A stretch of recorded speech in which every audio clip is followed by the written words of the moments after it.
Hi everyone, welcome to this week's edition of Ask Phyllis. Phyllis, welcome to Ask Phyllis. It's nice of you to be here. Thank you. The show's named after you. We're going to try something a little different. Rapid fire, maybe hot stove type questions at you. And you take us where your answer takes us. Okay, nothing serious.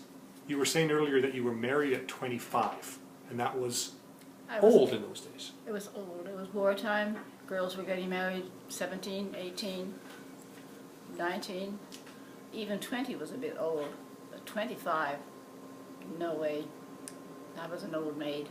And there was one Christmas that you said you got a gift that solidified the opinion that your parents might have had, Yes. that you were not ever going to get married. I'm sure that's what they had in mind because they gave me a briefcase.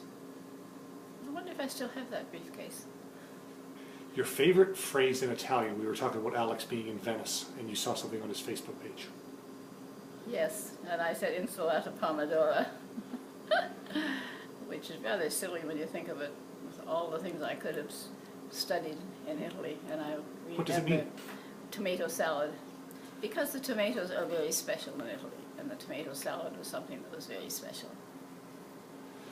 There's a new Don Cherry movie out. Have you seen it? I saw bits of it. Why do you think he's so popular? I can't imagine. I can't imagine why anybody wants to look at Don Cherry, unless you want to see just how crazy his outfit can be this time. Speaking of crazy outfits, the mayor of Toronto's in a little bit of hot water. What's your take on Rob Ford? I can't understand how he ever got to be the mayor of one of the largest cities in Canada. Or I guess it is the largest city in Canada.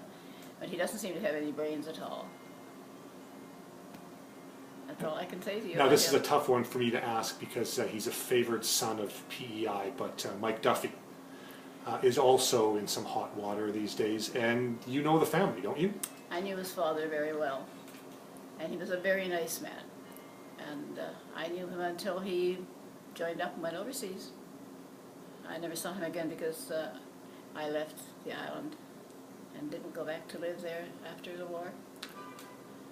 And so I still remember Rolf Duffy as a very nice man, and it shocks me to think that he could have managed to produce such an awful son.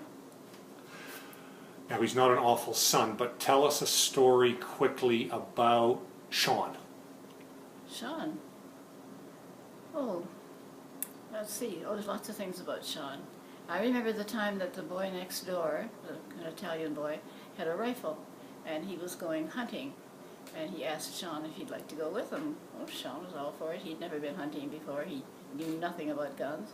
So off they went on their little escapade, and he was carrying a gun. He didn't know anything about how to look after the gun. He didn't know whether there was a safety that was on or off. He didn't know what a safety was, and they had to crawl through a fence, and unfortunately the gun went off, and he was shot in his foot. And a little while afterwards, I had a phone call from the hospital, and it was one of the nurses in an emergency, and she wanted to know if my name was McAnally. He asked, did I have a son, Sean? Yes. Did I know that he had gone hunting with his friend? And I said, yes. Is that the order of the questions? Mm-hmm. Wow. And then she said, well, he shot himself. It's a wonder I didn't just faint dead away. I said, he shot himself? How serious? She said, oh, not very serious, just in his foot. And I said, well, I'll be there right away. And she said, oh, are you coming out? This is my son. He's shot himself. And the nurse is wondering if I'm interested. Hard to understand some people. It's just his toe. Thanks for your time.